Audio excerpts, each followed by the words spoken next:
अगर आप तक भी आज का ये क्रमांक पहुंचा है तो आज के इस क्रमांक में महाराज जी द्वारा एक ऐसी अद्भुत अर्जी आप सभी की इस क्रमांक में जुड़ने वाली है जिससे आप सभी का कल्याण बहुत ही शीघ्रतः अवश्य होगा। तो इसीलिए आज के इस क्रमांक का श्रवण करना पूरी तरह से आपके लिए आवश्यक होगा, क्योंकि आज का ये क्रमांक आपके सारे प्रश्नों के प्रति उत्तर आपको महाराज जी के आशीर्वाद से अवश्य प्रदान करेगा। तो आइए बढ़ते हैं आज के इस दिव्य क्रमांक की ओर। महाराज जी कहते हैं कि अपने अनन्य भक्त की एक एक हृदय की बात मुझे पहले से ही पता होती है। महाराज जी कहते हैं कि तू जिन परेशानी से आज जूझ रहा है, ये परेशानियां तुझे कभी विफल कर ही नहीं सकती, क्योंकि तेरे साथ हमेशा मैं खड़ा हूं। जिस परेशानी में तू स्वयं को अकेला मानकर स्वयं को बहुत ही हारा हुआ महसूस करता है, ये कार्य तेरे लिए नहीं है। जब तेरे साथ मैं खड़ा हूं, तेरी हर परेशानी के समक्ष हमेशा मैं ढाल की तरह खड़ा रहता हूं, तो तुझे घबराने की आवश्यकता कैसी है? तू इतना क्यों अधैर्य हो जाता है? क्यों अपने इस विवेक को खो बैठता है?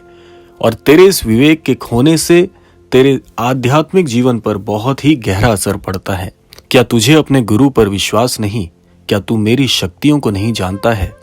महाराज जी यही कहते हैं कि जब कोई भी अनन्य भक्त किसी परेशानी में खड़ा होता है तो ये सारी बातें उसके मस्तिष्क में चल रही होती हैं। अनन्य भक्त एक बात को भूल जाता है कि जिस परेशानी को तू बड़ा मान रहा है, ये परेशानी तेरे जीवन में यूं ही बनी नहीं रहेगी।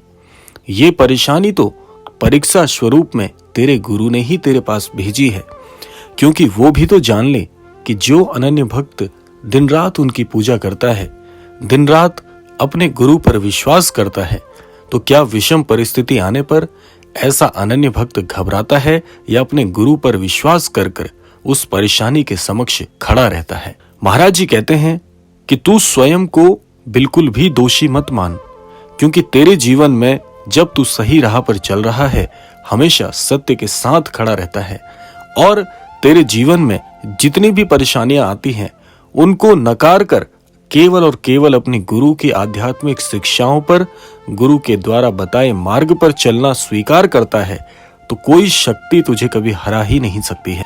ऐसा व्यक्ति जो विषम परिस्थिति में अपने धर्म को छोड़ देता है, अपनी परेशानी को बड़ा मानने लगता है और अपने गुरु की शिक्षाओं को भूल जाता है, सही गलत का निर्णय करना भूल जाता है, ऐसा व्यक्ति ऐसे एक घड़े के समान होता है जिसे सींचकर इसलिए बनाया गया था ताकि उसमें ज्ञान स्वरूपी जल को भरा जा सके, लेकिन ऐसा घड़ा इतना हीन हो जाता है, इतना विषम हो जाता है कि वो उस जल को भरने से पहले ही टूट जाता है। तो तुझे ऐसा अनन्य भक्त नहीं बनना है, ऐसी भक्ति तुझे जीवन में नहीं चाहिए। तुझे तो ऐसी भक्ति चाहिए जो अटूट हो, जिसकी साधना और जिसकी भक्ति हमेशा एक अमोघ आशीर्वाद की तरह बनी रहे। ऐसा अनन्य भक्त जीवन में कभी हार नहीं मान सकता, जिसके गुरु का उस पर आशीर्वाद हो। और गुरु के आशीर्वाद को प्राप्त करने के लिए जीवन में आने वाले विषम परिस्थितियों से, विषम प्रभावों से परीक्षित होकर आपको जीवन में आगे बढ़ना है। ये केवल परीक्षाएं हैं। महाराज जी यही आपको बताना चाहते हैं कि ये कठिन समय केवल आपकी परीक्षाएं हैं, आपके जीवन का पर्याय नहीं है। इसीलिए जो ज्ञानवान पुरुष होते हैं, जो विवेकवान होते हैं, जो अपने गुरु पर विश्वास करते हैं, ऐसे भक्त केवल ऐसी परेशानियों को महज एक परीक्षा की तरह लेते हैं, ना कि जीवन के पर्याय की तरह। और जो लोग जीवन में मूर्ख प्रवृत्ति के होते हैं, वो विषम परिस्थिति को ईश्वर के द्वारा भेजा हुआ शाप समझते हैं। यहाँ पर आपको एक बात समझनी परम आवश्यक होगी कि ईश्वर कभी किसी का अनिष्ट नहीं करते। ईश्वर ने आपको बुद्धि दी है, विवेक दिया है और सोच समझ की प्रवृत्ति दी है। तो ऐसी सोच समझ की प्रवृत्ति इसलिए आपको प्रदान की गई है क्योंकि मनुष्य जो है वो इस धरा का सबसे बुद्धिजीवी प्राणी है। आपको मस्तिष्क इसीलिए दिया गया है ताकि आप अपने सही गलत की पहचान स्वयं कर सकें। तो कैसे ऐसा हो सकता है कि ईश्वर किसी व्यक्ति का अनिष्ट सोचते हैं?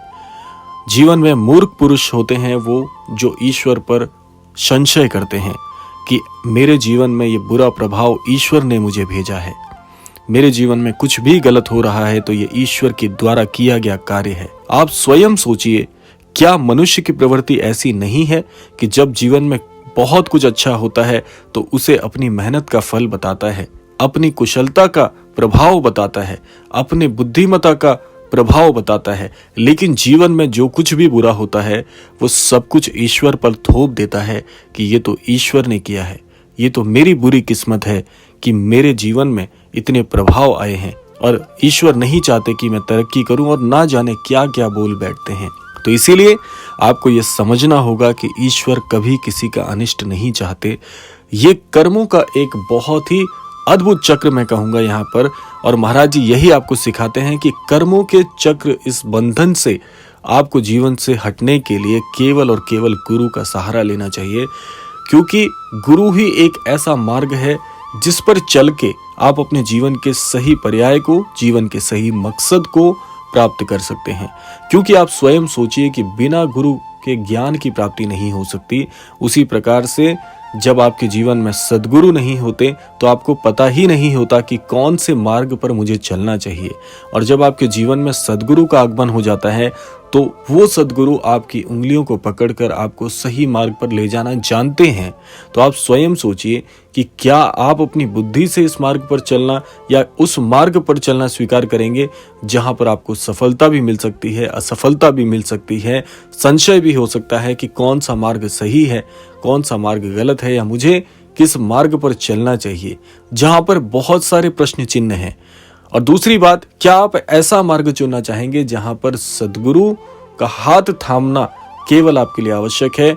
मार्ग का चुनाव करना, जीवन में आपको कौन सा प्रभाव मिलेगा, कौन सा आपके लिए सबसे उचित होगा, या आपको जीवन में क्या करना है, ये सब कुछ आप अपने गुरु पर ही छोड़ देंगे। तो ये दो मार्ग हैं जहां पर आपको इन दोनों मार्गों से होकर गुजरना ही पड़ता है।